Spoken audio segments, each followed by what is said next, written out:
नमस्कार, मैं अजय अवारा, अवारा की बातें चैनल में आपका फिर से स्वागत करता हूँ। आज हम जो विषय लेकर आए हैं वो बड़ा ही चर्चित विषय है, कोई इसमें सीक्रेट वाली बात नहीं है। और इससे पहले मैं आज के विषय पर जाऊँ, मैं आपसे अनुरोध करूँगा कि कृपया आप मेरे चैनल को सब्सक्राइब कर लें, क्योंकि जब आप चैनल सब्सक्राइब करते हैं तो हम अपने विचार व्यक्त करते हैं और आपके विचारों से और मेरे विचारों से ही तो एक समाज में विचार उत्पन्न होता है कि किस विषय पर हम किस और दृष्टिकोण से सोच सकते हैं। तो अगर आप सब्सक्राइब कर लेंगे और अपना विचार देंगे तो शायद हम सब मिलकर समाज को एक नई दिशा दे पाएंगे। आइए आज के विषय पर आते हैं। आज का विषय क्या है? आज का विषय है हिंदी। जी हाँ, हिंदी दिवस आने वाला है और आज हिंदी दिवस पे बात करते हैं। अब आप कहेंगे हिंदी दिवस में तो बहुत कार्यक्रम होते हैं, इसमें क्या नई चर्चा वाली बात है? आइए मैं बताता हूँ आपको कि इस किस दृष्टिकोण से इस बार चर्चा करनी है। हिंदी विषय पर बहुत से सेमिनार होते हैं, हिंदी दिवस पर बहुत से कार्यक्रम होते हैं, सरकार की तरफ से बहुत कुछ किया जाता है, सामाजिक तौर पर भी हिंदी में बहुत कुछ काम किया जाता है और संस्थागत रूप में भी हिंदी पर बहुत काम होता है।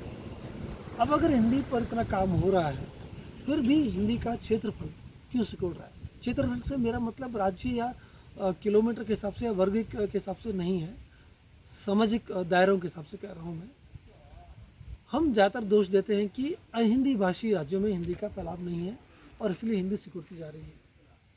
चलिए ठीक है, अगर आप मान लेते हैं कि हिंदी भाषा राज्यों में फैलाव नहीं है इसलिए सिकुड़ती जा रही है, लेकिन हिंदी भाषियों में हिंदी भाषी राज्यों में हिंदी का प्रचार प्रसार बड़े ही जोरों से चल रहा है, ये सब जानते हैं, फिर भी उसका असर नहीं पड़ रहा है। हम हिंदी भाषी राज्यों को एक तरफ रखकर आइए हिंदी राष्ट्रीय भाषा के बारे में बात करते हैं कि वहाँ क्या स्थिति है। उदाहरण के तौर पर हम उत्तर प्रदेश को ले लेते हैं, तो क्या उत्तर प्रदेश में क्षेत्रीय भाषा नहीं बोली जाती है? एक हिस्से में अवधी है, एक हिस्से में भोजपुरी है, पश्चिमी उत्तर प्रदेश में कोई और भाषा है, तो वो हिंदी बेल्ट में भी वो क्षेत्रीय भाषा का ही तो ज़्यादा असर है ना, तो हिंदी भाषा का असर कैसा आएगा? आखिर हमें अब समझना ये है कि हिंदी भाषा का क्षेत्रफल घटता क्यों जा रहा है। इस पर अगर विचार करें तो हम चलिए जरा पीछे चलते हैं। पीछे मतलब इतिहास में हम भारतीय भाषाओं के बारे में बोलते हैं कि चाहे हिंदी भाषा हो या कोई भी भारतीय भाषा हो, उसकी जननी कौन है? हम उसकी जननी संस्कृत को मानते हैं और सब जानते हैं संस्कृत में ही हमारे सारे पुराण, सारे वेद शास्त्र, सारी सब कुछ लिखा गया है। जब संस्कृत में इतने पुराण, इतने वेद लिखे गए हैं, हमारे रीति रिवाज और मंत्रोच्चार सब कुछ संस्कृत में है, हमारी जीवन शैली ही संस्कृत में है, इवन यहाँ तक कि विज्ञान और मेडिकल साइंस भी संस्कृत में लिखी गई है, तो फिर वो संस्कृत विलुप्त कैसे हो गई? जी हाँ, सोचिए इस बात पर विलुप्त कैसे हो गई। इसका कारण बताता हूँ मैं आपको। हमारे समाज की एक खूबी लगा लीजिए या कमी लगा लीजिए, हमारे समाज की एक विशेषता है कि हम बदलाव को बड़े ही स्वाभाविक रूप से आत्मसात कर लेते हैं। अब चूँकि हम बदलाव को स्वाभाविक रूप से आत्मसात कर लेते हैं, तो संस्कृत के साथ क्या हुआ है कि अलग अलग क्षेत्रों में अलग अलग बदलाव उसकी सुविधा अनुसार आते रहे हैं। अब चूँकि हमारे समाज ने अलग अलग क्षेत्रों के बदलाव को अपने आत्मसात करते रहे, तो अलग अलग क्षेत्रों में संस्कृत का रूप अलग अलग क्षेत्रों में अलग अलग तरीके से बदलता रहा है। अब हर क्षेत्र में संस्कृत अपने रूप में अपने तरीके से बदली है, परिणाम स्वरूप हर क्षेत्रीय भाषा का जन्म हुआ। इस आधार पर ही तो कहा जाता है ना कि संस्कृत भारतीय भाषाओं की जननी है, क्योंकि संस्कृत में अलग अलग क्षेत्र में अलग तरह से बदलाव होते रहे, वो आत्मसात वो क्षेत्र करता रहा और नई नई भाषाओं को जन्म होता रहा। और जी इसका कारण ये है कि भारत में बहुत सारी क्षेत्रीय भाषाएं आ गई, भले हम उसका संपर्क ढूंढ पाए या न ढूंढ पाए।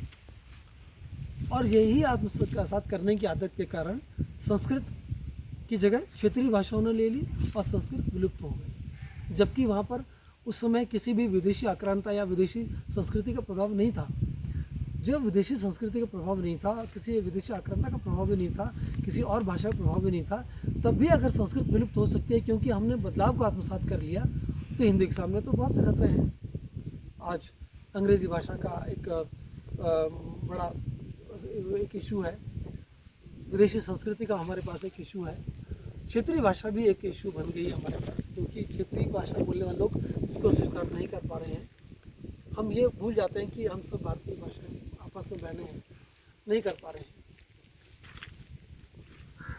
फिर हिंदी एक क्यों घट रही है, उसका रीज़न है क्योंकि मेरा मानना है कि हिंदी एक आवश्यकता नहीं है।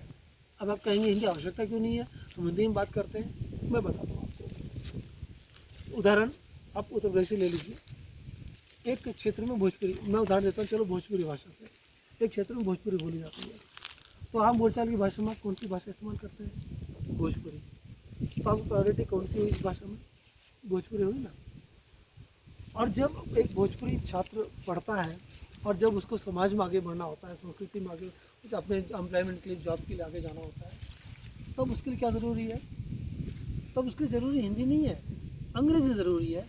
क्योंकि ज़्यादातर बिजनेस का या काम का या कहते हैं जॉब का या कहते हैं सोशल स्टेटस की बात लगा लीजिए, अंग्रेज़ी आपको सोशल स्टेटस भी दिलाती है, अंग्रेज़ी आपको अच्छा जॉब भी दिलाती है, अंग्रेज़ी आपको अच्छा मार्केट भी दिलाती है, अंग्रेज़ी आपकी गुणवत्ता को ऊंचा साबित भी करती है, स्थापित भी करती है।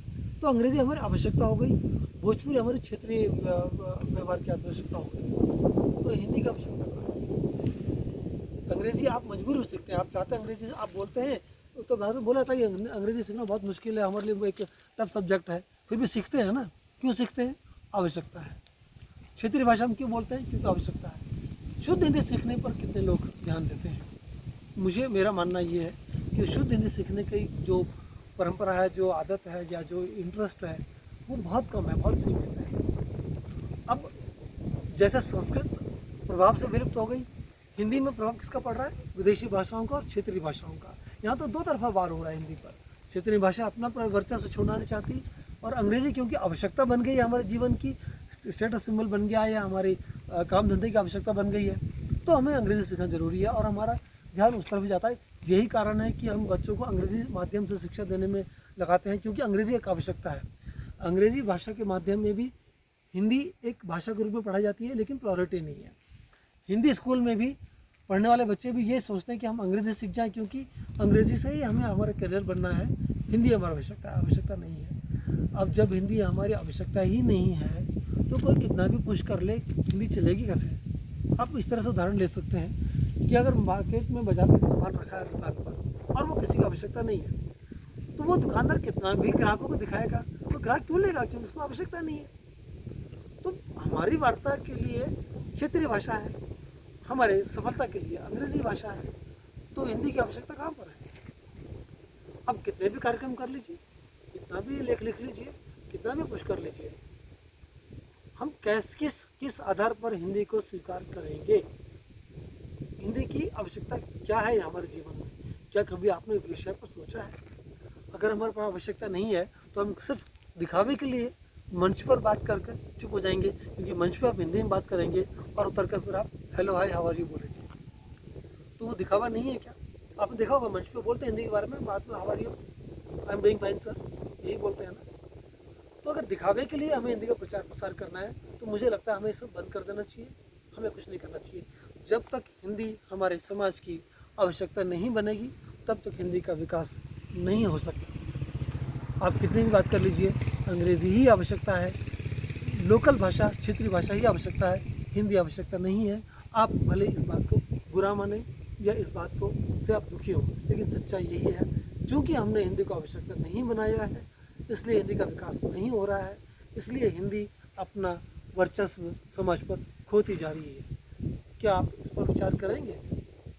विचार कीजिए और अपनी राय मुझे दीजिए, मुझे आपकी राय का इंतज़ार रहेगा। नमस्कार।